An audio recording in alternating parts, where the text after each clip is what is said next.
వెంట్రుక రాసి city life తో మసి నగరవాసంలో కేశాలకెన్ని కష్టాలో.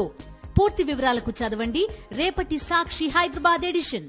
రాష్ట్ర అప్పులపై చంద్రబాబు దుష్ప్రచారం, బడ్జెట్ సాక్షిగా బట్టబయలు.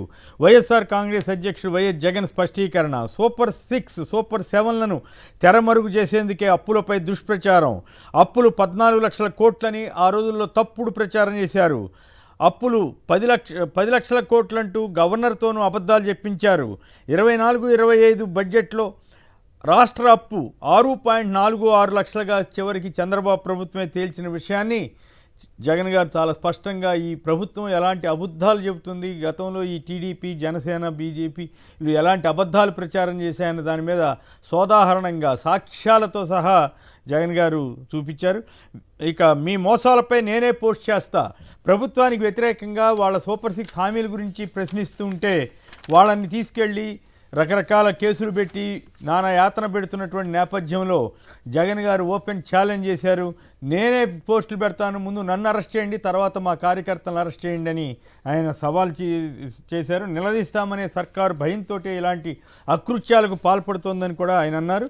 ఇక ఎవరి ప్రోగ్రెస్ ఏమిటి, 2014-19 మధ్య ఎలాంటి అభివృద్ధి జరిగింది, 2019-24 మధ్య ఏ రకమైనటువంటి ఆర్థిక అభివృద్ధి ఇతరత్ర జరిగాయన్న దాని మీద పోల్చి చెబుతూ చాలా స్పష్టంగా ఆ జగన్ గారి టైంలో ఏ రకంగా మెరుగైనటువంటి పాలన ఇచ్చారు అనే, అప్పులు ఎంత అప్పటికంటే తక్కువ స్థాయిలో ఎలా తీసుకొచ్చారన్న విశేషాలని ఆయన వివరించారు. వివాదాలు, వాయిదాలు, పోస్టుల భర్తీపై మొదలైన కూటమి సర్కార్ గేమ్. 16,304 పోస్టులతో డిఎస్సి అంటూ హంగామా. 6న నోటిఫికేషన్ అంటూ ఊరించి ఇప్పుడు నిరవధికంగా వాయిదా వేశారు. జనవరిలో జరగాల్సిన గ్రూప్ 2 మెయిన్స్ ఫిబ్రవరికి వాయిదా. ఆందోళనలో 1,00,000 మంది ఉపాధ్యాయ గ్రూప్స్ అభ్యర్థులు. అయ్యా ఇలా ఎందుకు వాయిదా వేశారంటే కేసులు పెడతారేమో జాగ్రత్త. సాక్షి కట్టుకట్టి వదిలేశారు. మిగతా వైద్యానికి ఆరోగ్యశ్రీ అనుమతినిచ్చే వరకు ఆగాల్సిందే. యాక్సిడెంట్ బాధితునికి చికిత్స చేయడంలో జాప్యం. మైనర్ సర్జరీలకు సైతం ఆరోగ్యశ్రీతో ముడిపెడుతున్న వైద్యులు. రాష్ట్రంలోని ప్రభుత్వ ఆసుపత్రుల్లో వింత పరిస్థితులని సాక్షి కథనాన్ని ఇచ్చింది. ఇటువంటి వాటి మీద వాస్తవమా కాదా, తప్పు జరిగితే తప్పు అయింది, మేము సరి చేసుకుంటాము, ఎవరు డాక్టర్ అట్లా ఎందుకు చేశారు అనేది ఎంక్వైరీ చేయాలి.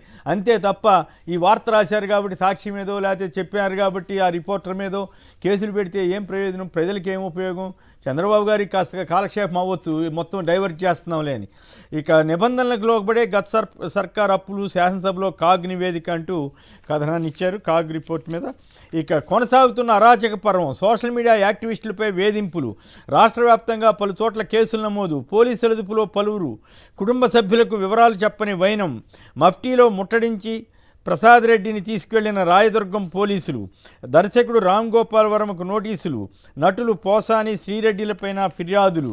ఇక్కడ పాయింట్ ఏంటంటే అసభ్యమైనటువంటి పోస్టింగ్లు ఎవరైనా పెట్టితే వాళ్ళ మీద కేసు పెడితే పెట్టవచ్చు, కానీ వాళ్ళని చిత్రహింసలు గురి చేసి వాళ్ళ బంధువులకు కూడా ఎవరికి, వాళ్ళ కుటుంబ సభ్యులకు కూడా ఎవరికి చెప్పకుండా వాళ్ళు వ్యవహరిస్తున్న తీరు, ఏ తప్పు అయితే సోషల్ మీడియా యాక్టివిస్టులు చేశారని చెబుతున్నారో అవే తప్పుని పోలీసులు చేస్తే ఈ చట్టం, ఈ ధర్మం ఎక్కడికి పోతుందన్నదే మనబోటి వాళ్ళని ప్రశ్నించుకోవాలి.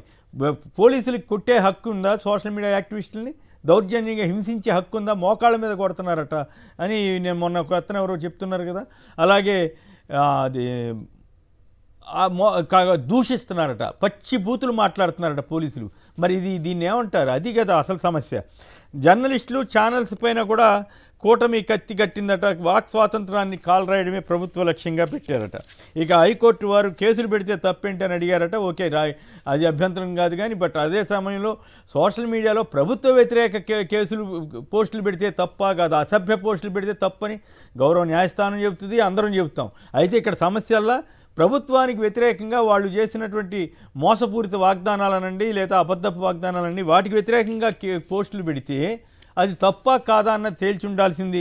అలాగే గతంలో సిబిఐకి ఇచ్చినట్లుగా ఇప్పుడు కూడా అందరి ఫిర్యాదులు సిబిఐకి ఇచ్చి దర్యాప్తు చేయమని గౌరవ న్యాయస్థానం, మరి పిటిషనర్ విజయబాబు ఆ మాట అడిగారో లేదో కానీ అలాంటివి చేసుంటే న్యాయస్థానం పౌరుల హక్కుల్ని కాపాడే రీతిలో తీసుకెళ్ళి ఉంటే, అలాగే పోలీసులు కొట్టవచ్చా, పోలీసులు తిట్టవచ్చా అన్న అంశం మీద కూడా దృష్టి సారించాలని ఎప్పటికైనా సరే గౌరవ న్యాయస్థానం అటువంటి వాటి మీద కూడా దృష్టి సారించాలని మనబోటి వాళ్ళని కోరుకోవచ్చు.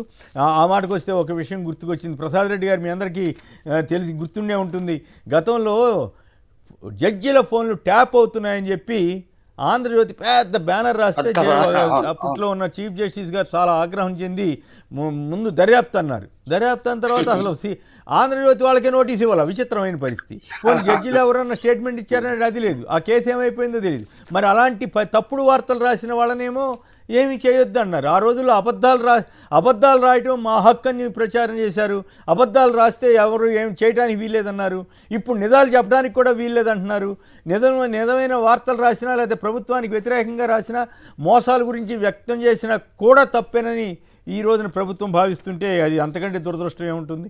ఇక బిల్డప్లు ఉన్నారు కదా మన ఆంధ్రజ్యోతి ఈనాడు వాళ్ళు. అమరావతికి మహావరం వచ్చేస్తుందంటే ఔటర్ తూర్పు బైపాస్ భూసేకరణ ఖర్చు భరిస్తామని. తూర్పు బైపాస్ సంబంధించి గతంలోనే జగన్ ప్రభుత్వ టైంలోనే కేంద్రం ఆమోదం తెలిపిందని అప్పట్లోనే వార్తలు కూడా వచ్చాయి. సరే వస్తే సంతోషమే, కానీ బిల్డప్ గురించి మాత్రమే చెబుతున్నాం. ఆర్థిక సవాళ్ళున్నా గోదావరి కృష్ణా పెన్నా అనుసంధానిస్తాం అని చంద్రబాబు గారు చెప్పారట. సంతోషం. ఇప్పుడు ఇది ఎన్ని గవర్నమెంట్లు మారినాయో ఆ గవర్నమెంట్లో కూడా ఆయన ఎన్నిసార్లు చెప్పారో ఒకసారి తలుసుకుంటేనే ఆసక్తికరంగా ఉంటుంది. అదే ఆయన గొప్పతనం ఏంటంటే చెప్పిందే చెప్పగలరు. ఆ విషయం ఇప్పుడు మనం ఒక వీడియో చూద్దాం. రాజశేఖర రెడ్డి గారు చెప్తారు 2004లోనే చెప్పారు. అప్పుడు ఎలక్షన్ మేనిఫెస్టోలో పెట్టిన హామీలని ఇప్పుడు మళ్ళీ అవే ఏ రూపంలో ఎట్లా ఇచ్చారు. అప్పుడు ప్రభుత్వంలో ఉంటేనో అన్ని సంస్కరణలు, ప్రభుత్వంలో లేకపోతే అన్ని ప్రజాకర్షక విధానాలు, అన్ని పంపిణీలు, హామీలు ఇచ్చే తీరు మీద ఆయన మాట్లాడిన వైనం కూడా చూద్దాం.